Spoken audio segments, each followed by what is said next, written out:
আপনি যদি 5 ওয়াক্ত নামাজ পড়েন, মাত্র 5 ওয়াক্ত নামাজ, অন্য কোনো আমলও না করেন, আপনার গান শুনতে ভালো লাগবে না। ঠিক আছে কথা? আর নবী সাল্লাল্লাহু আলাইহি ওয়াসাল্লাম কোনোদিন কোনো পাপ করেনই নাই, তার সমাজের এত জাহিলিয়াত তার কাছে ভালো লাগবে কিভাবে? এই জন্য তিনি হেরা গুহায় যেতেন। আপনি কি বুঝতে পারছেন কথা? এই জন্য তিনি হেরা গুহায় গিয়ে থাকতেন, একাকিত্ব অবলম্বন করতেন। সমাজের জাহিলিয়াত তার ভালো লাগতো না।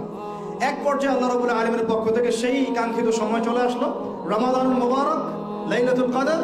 ওহী চলে আসলো জিবরাইল আলাইহিস সালামের মাধ্যমে, সূরা আলাক, ইকরা বিসমি রাব্বিকাল্লাযী খালাক, খালাকাল ইনসানা মিন আলাক, ইকরা ওয়া রাব্বুকাল আকরাম আল্লাযী আল্লামা বিল কলম, আল্লামাল ইনসানা মা লাম ইয়ালাম। দেখেন, প্রথম ওহীটা কি কেন্দ্রিক আসছে?